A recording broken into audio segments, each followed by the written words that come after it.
I'm CT. When I'm not hosting podcasts, I live in the real world. I mean, everybody has to work, right? Well, my job happens to be CS, customer service, solutions, relationships, and generating the right motivation to keep my team pumped up and connected to every single guest who walks into that store. This is C.T.C.S. Episode number 45, Teaching Kids How to Steal?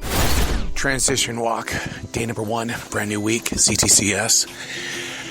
Walking into a world where new guy Bill is official. He's got COVID, and another guy I work with the radio network, Bill over there, has also got COVID. This BA.5 has really turned into a monster, because I've had a couple of weeks ago, we had a couple of people that had COVID, and now I'm walking into another week of this.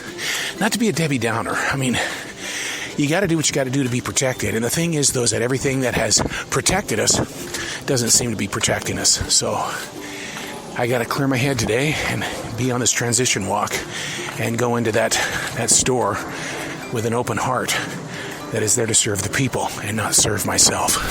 Coming into the store, they know right away that I'm not mentally transitioned into the position that I need to be hosting. And they go, so what is it going to take to get you into the right mindset? I looked over at the putbacks. I said, let me just put that shit away. And they go, okay, go put that shit away. And the way they said it made me burst out laughing so loud. And all I could do was fist bump them. I've been with a grocery store chain for nearly 2 years, and never once in those 24 months have I ever forgotten my password until today. And there I was in self-checkout. Everybody needed help, and I didn't even know my password. Suddenly the pressure was on, and embarrassing, because I have no idea. I was only gone 3 days. Is this the first step of losing my memory? Still waiting for my password. I can't do anything on a register until I get that password or get a new one so I can exchange it out. So what I'm doing now is I'm just doing a lot of things around the store until they say, okay, man, you got your password, but man, I'm 100% stalled. This is a checkmate. So 2 episodes ago, we were talking about the Engelhofer garlic cloves. 2 weeks have gone by, and they have finally put it on the markdown rack. 2 weeks have gone by. That's funny. We've got a grocery store, Karen. She's been to 3 registers now, and she keeps having us refund her money and then recount the groceries. And she is, in her mind, she's telling us that she only owes a certain amount and that we must be ripping her off. And she's very loud about it. And so this grocery store, Karen, has been here now for about 35, 40 minutes, hooting up a big storm. Just got our first shoplifting bust of the afternoon. The dead giveaway, well, it's what it usually is, the signals. You don't take a cart with $400 worth of groceries over to self-checkout and not expect somebody up in customer service to say, well, you know what? I know what they're about ready to do.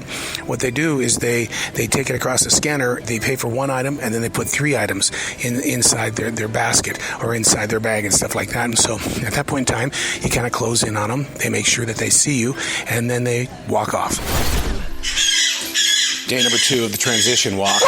As you can tell, before you take a transition walk, which is supposed to be very peace-filled, you got a wild dog and you've got a bird that is just going totally insane behind you.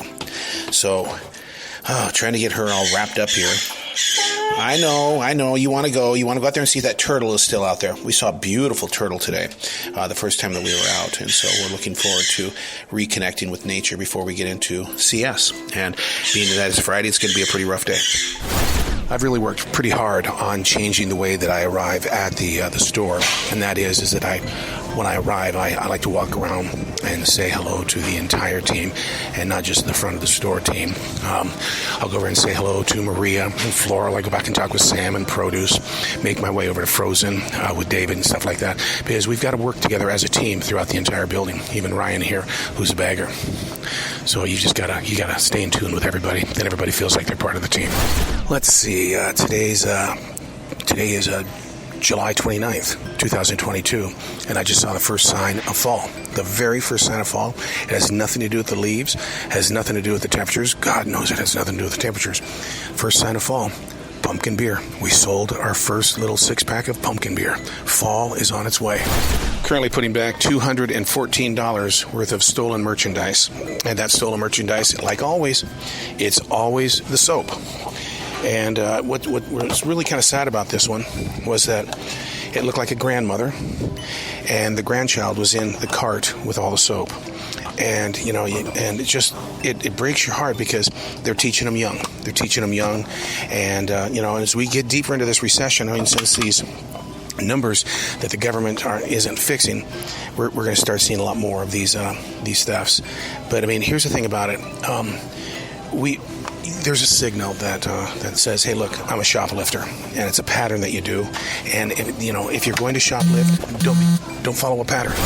Absolute huge night. The Mega Plier the Mega Millions is $1,280,000,000, and the whole world is in line trying to get tickets, even as we speak. I don't think it's even about dreaming about winning part of the $1 billion that's available.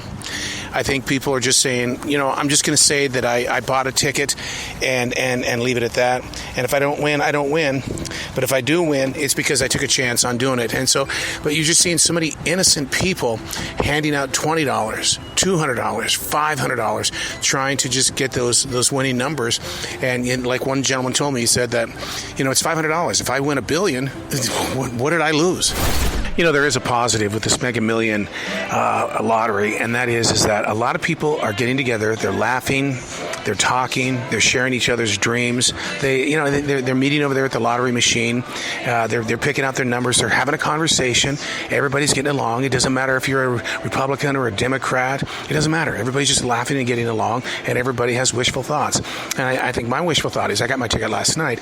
I've always said my entire life, the only thing I want in life is I just want to be able to have that one moment for several weeks in a row where I wear clean socks and clean underwear every single day. Yeah, brand new. It has to be brand new every day. Always drama somewhere. We've currently asked the gentleman two times now, that you cannot buy gift cards with credit cards, and he has $2,000 worth of gift cards, and it's just the rules. It's the rules.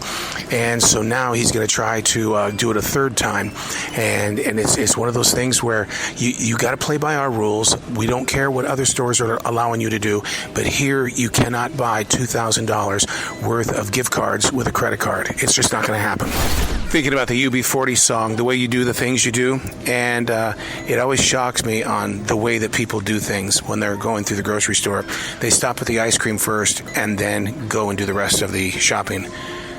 They stop at the ice cream first. That just does not seem right. And then by the time it gets up to us up front, you got melted soup there. Well, customer service is closed. We close at 10 p.m., and we looked at the numbers and things, and I'll tell you what, never in my time have I had 3,300 people come up to customer service to purchase lottery tickets. And so, we're only minutes away from the Mega Millions, and to find out if there's going to be a billionaire or if they're going to continue to grow this lottery pot. But a lot of people, a lot of smiles. I was excited to watch people be excited. What an amazing front row seat we had today, watching people dream. Transition walk day number 3. I guess I didn't win the Mega Millions lottery last night. Somebody in Illinois did. They purchased their ticket at a convenience store, so congratulations to them. If you need my email address and my home address, please send me part of that money that you won. Only cause they don't know what they're going to do with $1 billion. So go ahead and send it to me, and we'll all live happily ever after. And this new day has officially begun. The energy level is pretty low. It's not going 500 miles an hour like it normally does. It all depends who's behind the CS department, who's the department head at that point in time. And so we've got a newbie that is studying to be a great leader at a different store, but he's not a pusher like some of the other ones where they just push you like you're an army sergeant. So it's very low key today. The low energy could also be a lottery hangover. That for the past week, it's that's all anybody has even talked about. And so now that it's over and that one person has won it, all of it, the rest of us are all going, the Powerball's worth $107 million tonight, but compared to $1 billion, we've been called to the men's room.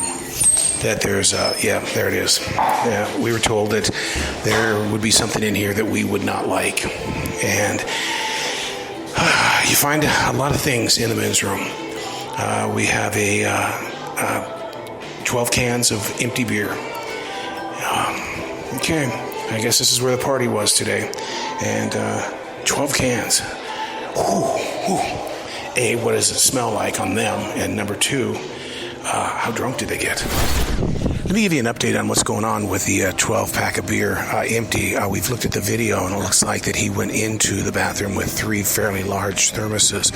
So he probably went inside, dumped the beer into the thermoses, and then, nobody's got to think twice about somebody carrying thermoses. And here we are, back in the men's bathroom again. Jesus, this one's a bad one. Guys are gross. Somebody took a dump in the urinal, and oh God, this is horrible.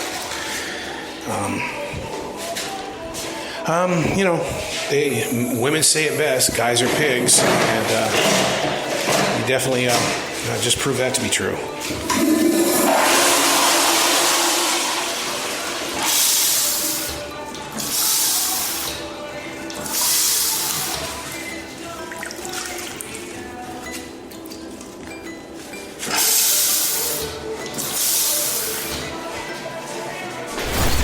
Transition walk, day number 4. It's a Sunday. I miss those days when I could hang out with my neighbors at the swimming pool. We could go floating down the Catawba River on rafts and inner tubes, where we did things as a neighborhood for all of these years, which is 29 years. But being in C.S., your calling is you have to be there on that thing that most people call a weekend. My weekends are Monday through Wednesday.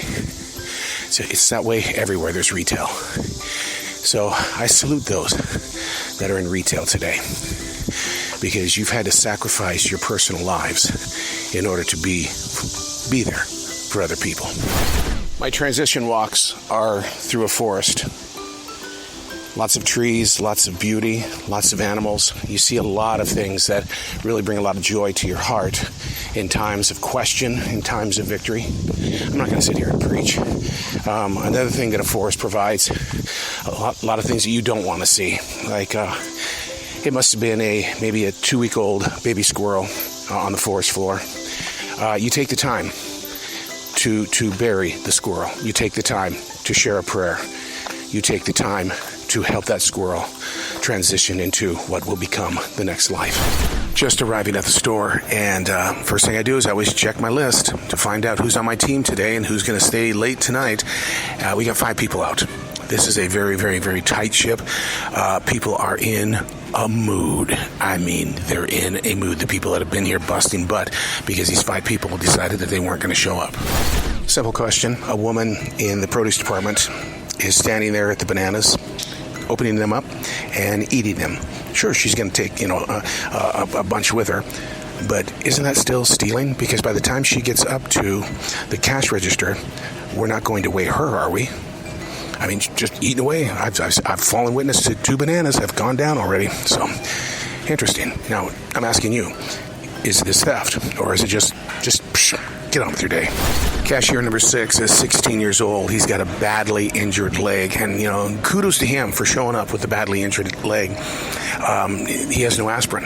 His mom doesn't have aspirin. They don't have any kind of painkillers. I thought, well, I've got that kind of stuff because I still have an Achilles tendon injury. So what I said, you got to call your mom. I want to hear from your mom that I can get you this medicine. You got to cover your bases on this kind of stuff because you want to help these kids, but you don't want to break any rules in doing that. So here's a situation. We have a guest, a frequent guest. They're at customer service desk right now, and they have several $100s worth of food that they want full refunds on. The chickens are 3/4 of the way finished. The fruit salads are about halfway finished. The regular salads have been maybe eaten 1/4 of it, but they want all their money back. And they just felt like, well, we're not going to finish it, so we just want to get our money back.